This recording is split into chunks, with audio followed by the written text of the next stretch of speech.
నమస్కారం, రచ్చ మీడియాకి స్వాగతం. హెడ్లైన్ చూద్దాం.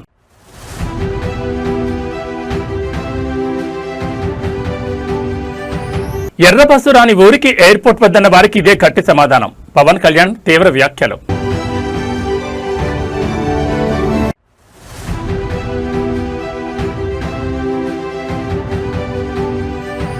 రాష్ట్ర ప్రజలంతా ఆయురారోగ్యాలతో సుభిక్షంగా ఉండాలి. బీఆర్ఎస్ వర్కింగ్ ప్రెసిడెంట్ ప్రార్థన.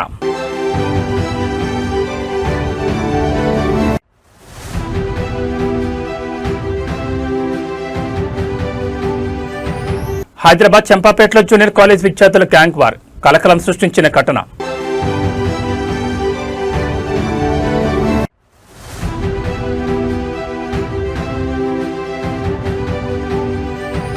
శ్రీశైలానికి భారీగా ప్రవాహం. 4 రోజుల్లోనే 25 టీఎంసీల వరద నమోదు. ఇక డీటెయిల్స్ చూస్తే భారత ప్రధాని నరేంద్ర మోడీ నాయకత్వంపై ప్రశంసల వర్షం కురిసింది. ప్రధాని మోడీ వంటి ప్రతిభాశీలి అయిన నాయకుడు దొరకడం మన భారతదేశం చేసుకున్న గొప్ప భాగ్యమని ముఖ్యమంత్రి చంద్రబాబు నాయుడు కొనియాడారు. ముఖ్యమంత్రిగా ఆ తర్వాత ప్రధానిగా గత 25 ఏళ్ల పాటు మోదీ ఈ దేశం కోసం అసామానమైన కృషి చేశారని స్పష్టం చేశారు. దేశంలో మౌలిక వసతుల కల్పన, అంతర్జాతీయ స్థాయిలో భారత కీర్తి ప్రతిష్టలను పెంచడంలో ప్రధాని మోడీ పాత్ర మరువలేందని పేర్కొన్నారు. 144 కోట్ల జనాభా ఉన్న సువిశాల భారతదేశాన్ని ప్రగతి పదంలో ముందుకు తీసుకువెళ్లే అద్భుత సామర్థ్యం ఉన్న ఏకైక నాయకుడు ప్రధాని నరేంద్ర మోడీ అని అభివర్ణించారు. గుజరాత్ ముఖ్యమంత్రిగా సుదీర్ఘ పరిపాలనా అనుభవం అనంతరం ప్రధానిగా దేశాన్ని ప్రపంచంలోనే అగ్రగామిగా నిలిపేందుకు ఆయన పడుతున్న తపన ప్రశంసనీయమన్నారు. ఉత్తరాంధ్ర అభివృద్ధికి గేట్వేగా మారనున్న భోగాపురం అంతర్జాతీయ విమానాశ్రయం వంటి ప్రతిష్టాత్మక ప్రాజెక్టు నిర్మాణంలో కేంద్ర ప్రభుత్వ సహకారం అభినందనీయమన్నారు. ప్రధాని మోడీ విజన్ వల్ల దేశంలోనే కాకుండా ఆంధ్రప్రదేశ్ రాష్ట్రంలోనూ మౌలిక సదుపాయాలు వేగవంతంగా విస్తరిస్తున్నాయని తెలిపారు. కేంద్ర రాష్ట్ర ప్రభుత్వాల భాగస్వామ్యంతో ఆంధ్రప్రదేశ్ శరవేగంగా అభివృద్ధి చెందుతోందని నాయకులు ధీమా వ్యక్తం చేస్తున్నారు. PM Saab, Modi Saab, I am telling you with my heart, we are in inspiring time. The world has moved from IT to AI. The right knowledge is available. The right technology is maturing. But we need leaders to deliver. Democratic countries everywhere are facing crisis, searching for new leaders. We are fortunate, India is fortunate. There is a tested leadership. 25 years, Narendra Modi ji as Chief Minister and Prime Minister of India has done extraordinary work. నేను చెప్పింది వాస్తవం అయితే మోడీ గట్టిగా చెప్పాలి. Modi is the only one leader in the democratic world with the knowledge, the technology and the ability to carry 144 crore people and make this nation forward. For the last 12 years, all of us have to compare tremendous track record, digital public infrastructure. Today I can say proudly, world largest digital transactions are happening not in America, not in China, but in India. That is the credit Narendra Modi ji has done. Uttarandhra మకుటాయమానంగా రూపుదిద్దుకున్న Alluri Sitaramaraju అంతర్జాతీయ విమానాశ్రయ ప్రారంభోత్సవ వేదిక AP ఉప ముఖ్యమంత్రి పవన్ కళ్యాణ్ తీవ్రస్థాయిలో విరుచుకుపడ్డారు. ఎర్రబస్సు రాని ఊరికి ఎయిర్పోర్ట్ ఎందుకు అని గతంలో ఎద్దేవా చేసిన వారికి ఈ రోజే భోగాపురం ఇంటర్నేషనల్ ఎయిర్పోర్ట్ గట్టి సమాధానమని స్పష్టం చేశారు. గతంలో వైఎస్ జగన్మోహన్ రెడ్డి ప్రభుత్వం ఉత్తరాంధ్ర ప్రగతిని అడ్డుకునేలా వ్యవహరించిందని పవన్ కళ్యాణ్ ఆరోపించారు. ఎర్రబస్సు కూడా సరిగా రాని ఊళ్ళో ఎయిర్పోర్ట్ అవసరం లేదంటూ ప్రాజెక్టును రద్దు చేయించాలని కోర్టులకెళ్లారని గుర్తు చేశారు. అభివృద్ధి నిరోధకులు ఎంత అడ్డంకులు సృష్టించినా ప్రజల ప్రయోజనాలే పరమావధిగా కూటమి ప్రభుత్వం ముందడుగు వేసిందని తెలిపారు. ప్రధాని నరేంద్ర మోడీ నేతృత్వంలోని ఎన్డీఏ కేంద్ర ప్రభుత్వం పూర్తి సహకారం అందించడంతోనే రాష్ట్రంలోనే అత్యంత ప్రతిష్టాత్మకమైన అంతర్జాతీయ విమానాశ్రయం నిర్మాణం పూర్తయిందని కొనియాడారు. ఈ విమానాశ్రయం రావడంతో ఉత్తరాంధ్రలో పారిశ్రామిక వేగం పెరిగి వేల మంది యువతకు ఉపాధి అవకాశాలు లభిస్తాయని పవన్ విశ్వాసం వ్యక్తం చేశారు. కూటమి ప్రభుత్వ పాలనతో ఆంధ్రప్రదేశ్ మౌలిక వసతుల కల్పనలో దూసుకుపోతోందని నాయకులు ధీమా వ్యక్తం చేస్తున్నారు. పండ్లున్న చెట్టుకి రాళ్ళేస్తారంట. కష్టపడే కుటుంబ సభ్యుడు, తండ్రి కావచ్చు, పెద్ద కొడుకు కావచ్చు, అందరూ అతని మీద పడతారు. నువ్వు ఎక్కువ కష్టపడు, ఎక్కువ తిట్లు తింటావు. మనం ఎలాంటి పరిస్థితుల నుంచి వచ్చాం? భారతదేశం ఒక పరిస్థితిలో బంగారాన్ని కూడా తాకట్టు పెట్టుకునే పరిస్థితి వచ్చింది. అలాంటి పరిస్థితుల నుంచి దశాబ్దం పైనుంచి మూడోసారి ప్రధానమంత్రిగా ఆయన ఈ రోజున మన దేశాన్ని నడిపిస్తూ ఉన్నారు. అలాంటి ప్రధానమంత్రిని చాలామంది ఆయన మీద మాటలంటూ ఉంటే, ఆయన్ని అనకూడని మాటలంటూ ఉంటే నా గుండె కదిలించేసింది, నా కన్నీళ్ళు వచ్చినాయి, బాధ వచ్చింది. దేశం కోసం కష్టపడే వారికి ఇవా చివరికి మనం ఇచ్చేదే. కొత్త తరానికి ఏం తెలుసు? ఆయన పడ్డ కష్టం. ఒక్క రోజు కూడా సెలవు తీసుకోలేదు మన ప్రధానమంత్రి గారు. ఈరోజు పెట్టుబడులు వస్తున్నాయి మనకి, ఒక్కరోజు కూడా సెలవు తీసుకోలేదు. శత్రు దేశాలు, మన అభివృద్ధికి ఈర్ష్యపడే పశ్చిమ దేశాలు, వీటన్నిటినీ తట్టుకొని ఒకవైపు విదేశాల్లో ఉండే శత్రువులతో పోరాడాలి, దేశాన్ని అభివృద్ధి పదంలో తీసుకెళ్దామంటే అంతర్గత శత్రువులతో పోరాడాలి. అలాంటి వ్యక్తికి మనం ఇవ్వగలిగేది కేవలం మేమున్నాం మీ వెంట, మీ మీద మాట పడితే అది మా మీద పడ్డట్టే, అదే మన వారికి ఇవ్వాల్సింది. నిజంగా ఆయన జంతర్ మంత్రులు అన్ని మాటలంటా ఉంటే నేను ఈ రోజున ప్రధానమంత్రి గారికి ఒకటే ఇస్తున్నాను, మిమ్మల్ని కొట్టే నాయకుడు లేడు ఈ భారతదేశంలో, రాబోడు. కానీ మీరు పడ్డ శ్రమ, మీరు పడ్డ కష్టం ఎవరు తీసుకోలేరు. ఎన్ని బాధలు పడ్డా, ఎన్ని దెబ్బలు తిన్నా ఈరోజు మనం గర్వంగా చెప్పుకుంటున్నాం. మన ఉత్తరాంధ్రకి ఎయిర్పోర్ట్లు వచ్చినాయి, ఇన్ని లక్షల పెట్టుబడులు వచ్చింది ఆంధ్రప్రదేశ్కి.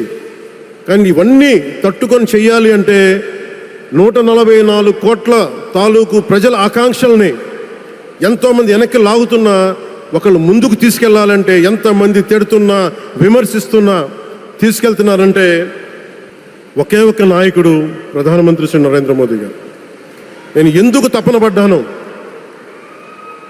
నేను అలయన్స్ కోసం ఎందుకు తపన పడ్డాను, మీ నాయకత్వం మాకు కావాలి ఎందుకు తపన పడ్డానంటే, ఈరోజు ఎయిర్పోర్ట్ ఆపేశారు. ఒక చిన్నపాటి ఎర్ర బస్సు కూడా రాని చోట ఎయిర్పోర్ట్ అవసరం లేదన్న వ్యక్తులకి సమాధానం ఇదే. ఇన్ని వేల మందికి ఇన్ని వేల కోట్ల పెట్టుబడి వచ్చింది అంటే ఆశీస్సులు కావాలంటే, దేశం కోసం నిలబడే నాయకుడికి మన అండగా ఉంటే ఏం జరుగుద్ది అంటానికే ఈ భోగాపురం ఎయిర్పోర్ట్ ఈరోజు ప్రారంభోత్సవం నిలువెత్తు నిదర్శనం. సికింద్రాబాద్ ఉజ్జయిని మహంకాళి ఆషాఢ బోనాల జాతర అత్యంత కోలాహలంగా సాగుతోంది. ఈ సందర్భంగా బీఆర్ఎస్ వర్కింగ్ ప్రెసిడెంట్ కేటీఆర్ ఉజ్జయిని అమ్మవారిని దర్శించుకుని ప్రత్యేక పూజలు నిర్వహించారు. ఆలయ దర్శనం అనంతరం కేటీఆర్ అక్కడ మీడియాతో ముఖాముఖి మాట్లాడారు. సికింద్రాబాద్ ఉజ్జయిని మహంకాళి ఆలయానికి విచ్చేసిన కేటీఆర్ కు బీఆర్ఎస్ నాయకులు, ఆలయ అధికారులు ఘనస్వాగతం పలికారు. అమ్మవారి మూల విరాట్ను దర్శించుకుని మొక్కులు చెల్లించుకున్న కేటీఆర్ తెలంగాణ రాష్ట్రం సుభిక్షంగా ఉండాలని, ప్రజలంతా ఆయురారోగ్యాలతో వర్ధిల్లాలని ప్రార్థించారు. ఆలయ అర్చకులు కేటీఆర్ కు శేషవస్త్రం కప్పి వేదాశీర్షులతో పాటు అమ్మవారి తీర్థప్రసాదాలను అందజేశారు. దర్శనానంతరం మీడియాతో మాట్లాడిన కేటీఆర్ తెలంగాణ సంస్కృతి సాంప్రదాయాలకు బోనాల పండుగ ప్రత్యేకని కొనియాడారు. రాష్ట్రంలోని పాడి పంటలు సమృద్ధిగా పండాలని, రైతాంగం సంతోషంగా ఉండాలని అమ్మవారిని కోరుకున్నట్లు తెలిపారు. రాష్ట్ర ప్రజలందరికీ ఈ సందర్భంగా కేటీఆర్ బోనాల మహోత్సవ శుభాకాంక్షలు తెలిపారు. కేటీఆర్ రాకతో సికింద్రాబాద్ ఆలయ పరిసరాల్లో బీఆర్ఎస్ శ్రేణుల సందడి నెలకొంది. కానీ పెద్దలు కేసీఆర్ గారి నాయకత్వంలో ఆ రోజు మా తలసాని శ్రీనివాస్ యాదవ్ గారు, అదేవిధంగా మా హైదరాబాద్ నగరానికి సంబంధించిన శాసనసభ్యులు, అదేవిధంగా నాయకులు అందరూ కూడా వచ్చి ఇది తప్పకుండా మనం చేయాల్సిన పని అంటే కేసీఆర్ గారు చెప్పిన మాట ఒకటే, మనం తెలంగాణ సాధించిందే ఆ తల్లి ఆశీస్సులతో. అందుకే ఆ తల్లికి ఒక బంగారు బోనం కూడా సమర్పిద్దాం రాష్ట్ర ప్రభుత్వం తరఫున. దాంతోపాటు అత్యద్భుతంగా అధికారిక లాంఛనాలతో అధికారికంగానే మొత్తంగా మరి రాష్ట్ర పండుగగా ఈ కార్యక్రమాన్ని చేస్తామని చెప్పాము, చేసి చూపెట్టాము. ఇవాళ చాలామంది చాలా చెప్తుండొచ్చు, కానీ కేసీఆర్ గారు భారతదేశంలో మొట్టమొదటి ముఖ్యమంత్రి. యాదాద్రి లక్ష్మీనరసింహస్వామి దేవాలయాన్ని 1800 కోట్ల రూపాయలతో రాష్ట్ర బడ్జెట్ నుండి డబ్బులు కేటాయించి అత్యద్భుతంగా నిర్మించిన నాయకుడు కేసీఆర్ గారు.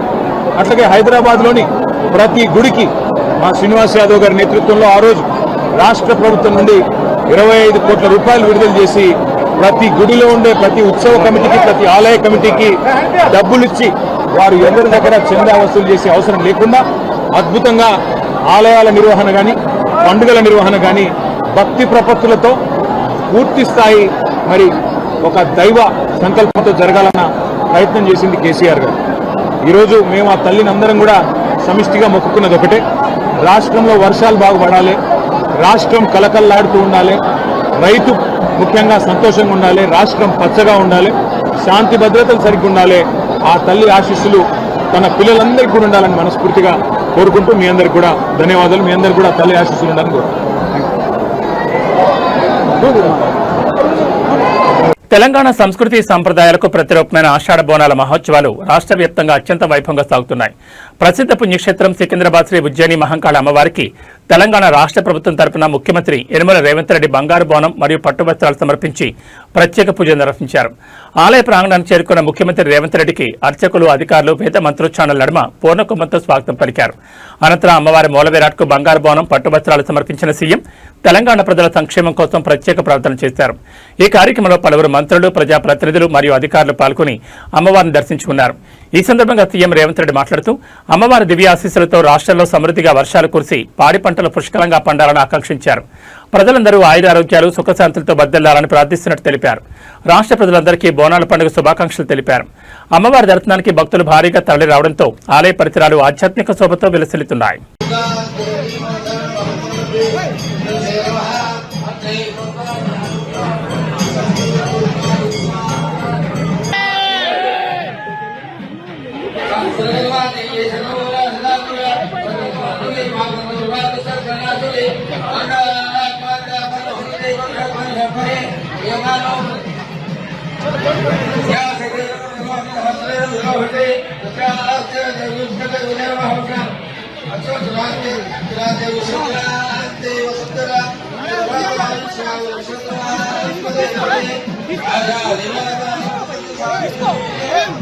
కేంద్ర ప్రభుత్వం తీసుకురావాలని భావిస్తున్న పార్లమెంట్ నియోజకవర్గాల పునర్విభజన చట్టం లేదా డీలిమిటేషన్ బిల్లుపై దక్షిణాది రాజకీయాల్లో తీవ్ర దుమారం రేగుతోంది.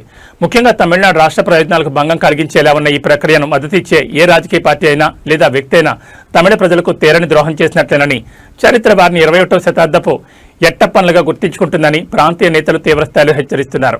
గత కొన్ని దశాబ్దాలుగా కేంద్ర ప్రభుత్వ మార్గదర్శకాలకు అనుగుణంగా జనాభాను సమర్థవంతంగా నియంత్రించిన తమిళనాడు, కేరళ, ఆంధ్రప్రదేశ్, తెలంగాణ వంటి రాష్ట్రాలకు డీలిమిటేషన్ వల్ల అన్యాయం జరుగుతుందనే విమర్శలు వెల్లువెత్తున్నాయి.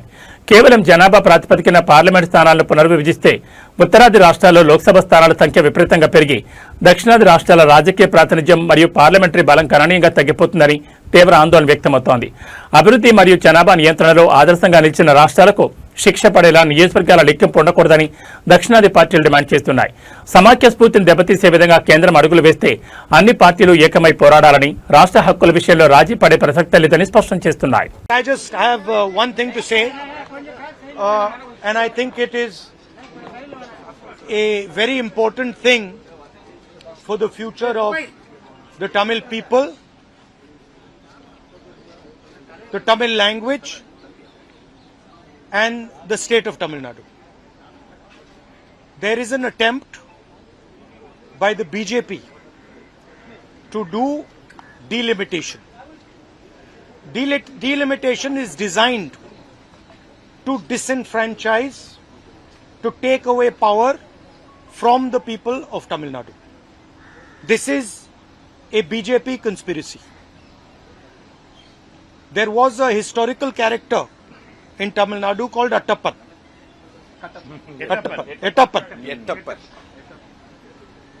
Attappan is basically symbolic of the betrayal of the people of Tamil Nadu.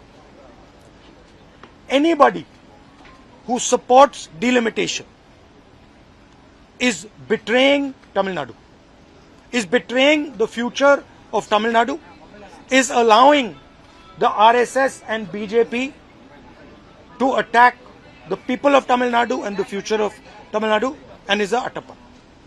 Is a 21st century Attappan. No Tamil person should support delimitation. Every single Tamil person should oppose delimitation. Every single Tamil party, national party, should defeat delimitation in the house. Thank you very much. Telugu రాష్ట్రాల్లో కృష్ణా, గోదావరి నదులు ఉగ్రరూపం దాలుస్తున్నాయి. ఎగువ ప్రాంతాల్లో కురుస్తున్న భారీ వర్షాలతో జలాశయాలకు వరద నీరు పోటెత్తోంది. జోరాల నుంచి 1.80 లక్షల క్యూసెక్ల నీటిని దిగువకు వదులుతుండటంతో ఒక్కరోజే శ్రీశైలానికి ఏకంగా 12.5 టీఎంసీల నీరు వచ్చేరింది. గడిచిన 4 రోజుల్లోనే శ్రీశైలం ప్రాజెక్టుకు 25 టీఎంసీల వరద నీరు వచ్చి చేరినట్లు అధికారులు వెల్లడించారు. మరోవైపు గోదావరి నది ప్రమాదకర స్థాయిలో ప్రవహిస్తోంది. భద్రాచలం వద్ద గోదావరి నీటి మట్టం 56.1 అడుగులకు చేరుకోవడంతో తీర ప్రాంత ప్రజలు భయాందోళన చెందుతున్నారు. ఇక దిగువన ధవళేశ్వరం బ్యారేజ్ వద్ద నిమిషానికి ప్రవాహం పెరుగుతుండటంతో అధికారులు సముద్రంలోకి ఏకంగా 13.16 లక్షల క్యూసెక్ల వరద నీటిని లీక్ చేస్తున్నారు. ముందస్తు హెచ్చరిక అక్కడ రెండవ ప్రమాద హెచ్చరిక కొనసాగుతోంది. గోదావరి ఉధృతికి 6 వెలిన మండలాలు మరియు పలు లంక గ్రామాలు నీటి దిగ్బంధంలో చిక్కుకున్నాయి. రహదారులపైకి వరద నీరు చేరడంతో రాకపోకలు నిలిచిపోయాయి. బాధితులను సురక్షిత ప్రాంతాలకు తరలించేందుకు డిజాస్టర్ మేనేజ్మెంట్ బృందాలు, రెవెన్యూ మరియు పోలీసు యంత్రాంగం నిరంతరం శ్రమిస్తున్నాయి. నదీ పరివాహక ప్రాంతాల ప్రజలు అత్యంత అప్రమత్తంగా ఉండాలని అధికారులు హెచ్చరిస్తున్నారు.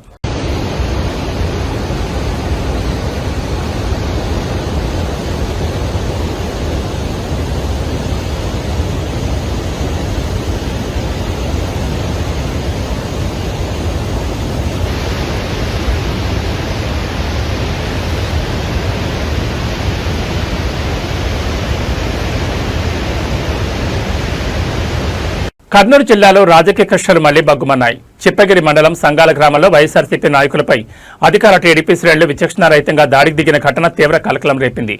వైసీపీ నేత గిరి ఇంటిపై టీడీపీ నాయకుడు నాగరాజు మరియు ఆయన వర్గీయులు దాడి చేయడంతో గ్రామంలో భయాందోళన వ్యక్తమవుతున్నాయి. సంగాల గ్రామానికి చెందిన వైసీపీ నాయకుడు గిరి నివాసం వద్దకు చేరుకున్న టీడీపీ నాయకుడు నాగరాజు, ఆయన మద్దతుదారులు హఠాత్తుగా దాడికి తెగబడ్డారని బాధితులు ఆరోపిస్తున్నారు. ఎలాంటి కారణం లేకుండానే కావాలని గొడవ దిగి తమ ఇంటిపై దాడులు చేశారని వైఎస్ఆర్సీపీ శ్రేణులు మండిపడుతున్నాయి. ఈ దాడితో ఇరు వర్గాల నడుమ తీవ్ర వాగ్వాదం చోటు చేసుకుంది. ఈ హఠాత్ పరిణామంతో సంగాల గ్రామంలో తీవ్ర ఉద్రిక్త వాతావరణం నెలకొంది. సమాచారం అందుకున్న పోలీసులు వెంటనే గ్రామానికి చేరుకుని పరిస్థితిని సమీక్షించారు. ఘటనపై ఫిర్యాదులు స్వీకరించిన పోలీసులు కేసు నమోదు చేసుకుని మళ్లీ శాంతి భద్రతల విఘాతం కలగకుండా చర్యలు వేగవంతం చేశారు. కర్నూలు జిల్లాలో జరుగుతున్న వరుస రాజకీయ ఘర్షణలు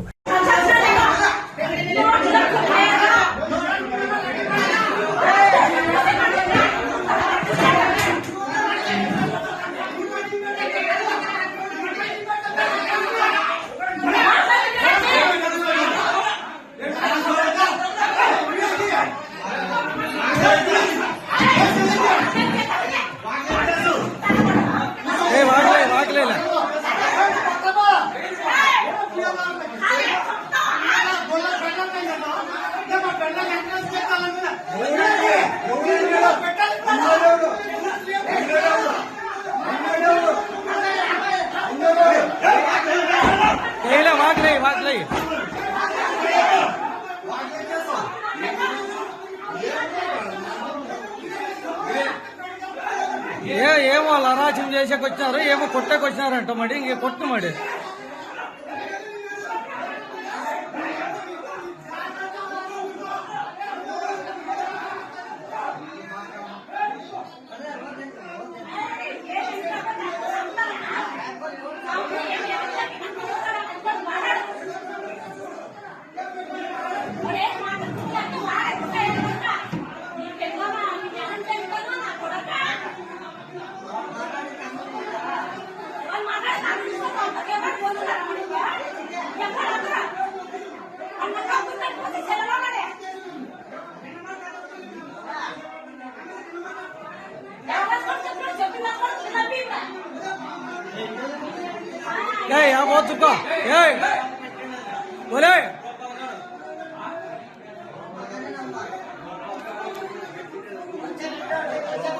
హైదరాబాద్ నగరంలోని చంపాపేట్ ప్రాంతంలో తీవ్ర కలకలం రేకింది. నడి రోడ్డుపై జూనియర్ కాలేజ్ విద్యార్థులు 2 గ్రూపులుగా విడిపోయి భీకరంగా కొట్టుకోవడంతో స్థానికులు భయాందోళనకు గురయ్యారు.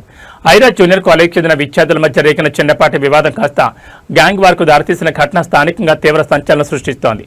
చంపాపేటలోని ఐరా జూనియర్ కాలేజ్ విద్యార్థుల మధ్య కొంతకాలంగా అంతర్గత విభేదాలు నడుస్తున్నట్టు తెలుస్తోంది.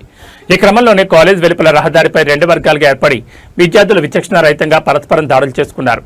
నడి రోడ్డుపై రౌడీలను తలపించేలా విద్యార్థులు కొట్టుకోవడంతో ప్రయాణికులు, వ్యాపారులు భయంతో వణికిపోయారు. వెంటనే అప్రమత్తమైన స్థానికులు సమయస్ఫూర్తితో పోలీసులకు సమాచారం అందించారు.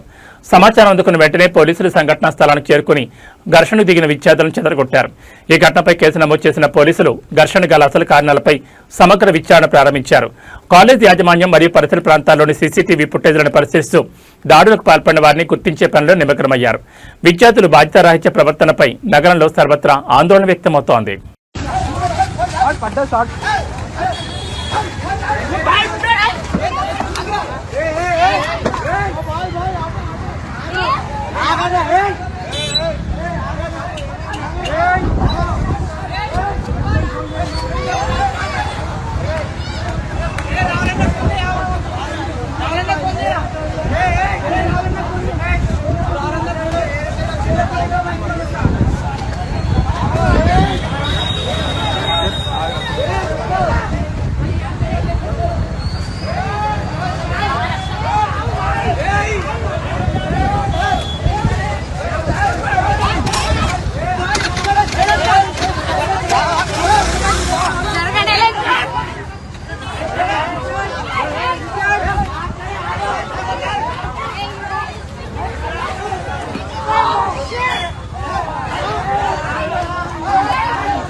సంగారెడ్డి జిల్లాలో తీవ్ర సంచలనం రేకింది. వట్పల్లి పోలీస్ స్టేషన్పై గ్రామస్తులు విచక్షణారహితంగా దాడికి దిగారు.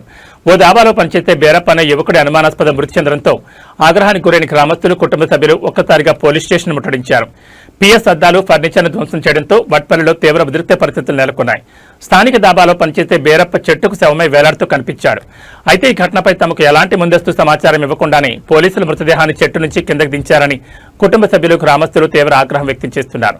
సంఘటనా స్థలాన్ని పరిశీలించకుండానే పోలీసులు ఈ విధంగా ఎలా వ్యవహరిస్తారని ప్రశ్నిస్తూ స్థానికులు పెద్ద ఎత్తున పోలీస్ స్టేషన్ వద్దకు చేరుకుని పోలీసులతో తీవ్ర వాగ్వాదానికి దిగారు. వాగ్వాదం పెరగడంతో ఆగ్రహంతో ఊగిపోయిన జనాలు పోలీస్ స్టేషన్లోకి దూసుకెళ్లి నాశనం చేశారు. పిఎస్ కిటికీల అద్దాలు, కుర్చీలు, రికార్డ్, ఫర్నిచర్ను ధ్వంసం చేశారు. ఈ హఠాత్ పరిణామంతో అప్రమత్తమైన ఉన్నతాధికారులు వట్పల్లికి అదనపు పోలీసు బలగాలను మోహరించి పరిస్థితిని అదుపులోకి తెచ్చేందుకు ప్రయత్నిస్తున్నారు. బేరప్ప మృతికి గల అసలు కారణాలు తేల్చడంతో పాటు పిఎస్పై దాడి చేసిన వారిపై కేసులు నమోదు చేసేందుకు పోలీసులు చర్యలు వేగవంతం చేశారు.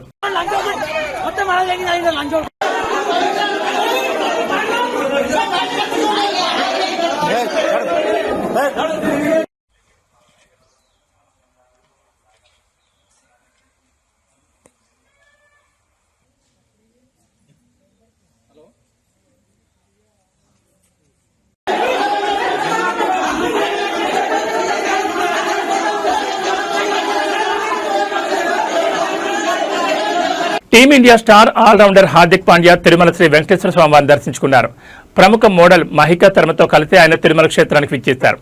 ఉదయం స్వామివారి ఆలయంలో జరిగిన సుప్రభాత సేవలో పాల్గొని శ్రీవారి దివ్య ఆశీస్సులు అందుకున్నారు. తిరుమల పర్యటన సందర్భంగా హార్దిక్ పాండ్యా స్వామివారికి భక్తి శ్రద్ధలతో తలనీలాలు సమర్పించి నిలువు దోపిడీ చెల్లించుకున్నారు. గుండుతో కొత్త లుక్లో కనిపించిన పాండ్యా ఆలయ సాంప్రదాయ వస్త్రధారణతో స్వామివారిని దర్శించుకున్నారు. ఆలయ ప్రాంగణానికి చేరుకున్న ఆయనకు తిరుమల తిరుపతి దేవస్థానం అధికారులు, అర్చకులు వేద మంత్రోచ్చారణలతో ఘన స్వాగతం పలికి దర్శన ఏర్పాట్లు చేశారు. రంగనాయకుల మండపంలో అర్చకులు వారికి రంగుల శేషవస్త్రం కప్పి వేదాశీర్సును అందించగా టీటీడీ అధికారులు స్వామివారి శేషవస్త్రం, లడ్డూ ప్రసాదాలను అందజేశారు. హార్దిక్ పాండ్యా తిరుమలకు వచ్చారన్న సమాచారంతో ఆలయ పరిసరాల్లో అభిమానులు పెద్ద ఎత్తున వేచి చూసి ఆయనను చూసేందుకు ఆసక్తి చూపారు. కలియుగ దైవమైన తిరుమల వెంకన్న ఆశీస్సులతో రాబోయే మ్యాచ్ల్లోనూ హార్దిక్ పాండ్యా అద్భుతంగా రాణించాలని అభిమానులు ఆకాంక్షిస్తున్నారు.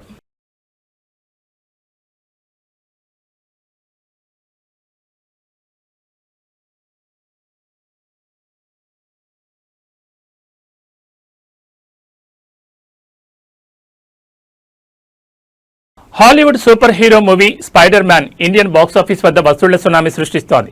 విడుదలైన మొదటి రోజు నుంచే థియేటర్లలో కాసుల వర్షం కురిపిస్తున్న ఈ చిత్రం కేవలం 3 రోజుల్లోనే భారతీయ బాక్సాఫీస్ దగ్గర ఏకంగా 211 కోట్ల రూపాయల గ్రాస్ వసూళ్లు సాధించి ట్రేడ్ వర్గాలను సైతం తీవ్ర ఆశ్చర్యానికి గురిచేస్తోంది.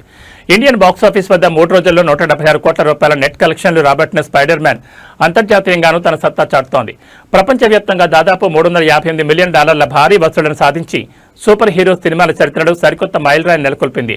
మల్టీప్లెక్స్ల నుంచి సింగిల్ స్క్రీన్స్ వరకు అన్ని చోట్ల హౌస్ఫుల్ బోర్డులతో రీసౌండ్ వస్తోంది. ఆదివారం కావడం మరియు మార్నింగ్ షోల నుంచే థియేటర్ల కలకల్లాడంతో ఈ రోజు కలెక్షన్ల దాడి మరింత తీవ్రంగా ఉండే అవకాశం ఉందని ట్రేడ్ అనలిస్టులు అంచనా వేస్తున్నారు. స్పైడర్ మ్యాన్ మ్యాన్యతో అటు మెట్రో సిటీస్, ఇటు బీసీ సెంటర్లలోనూ బాక్సాఫీస్ షేక్ అవుతోంది.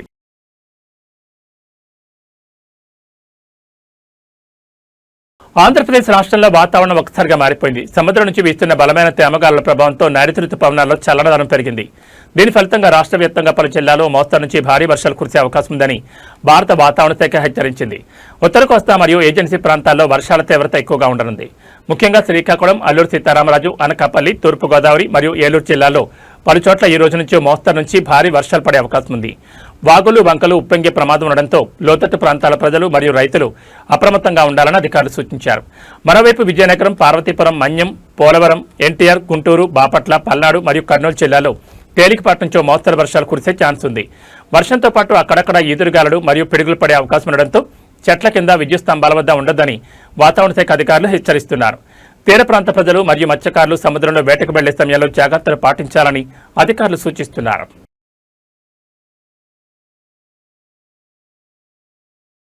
ఇవి బులెటిన్ విశేషాలు. మరో బులెటిన్లో మళ్ళీ కలుసుకుందాం. నమస్కారం.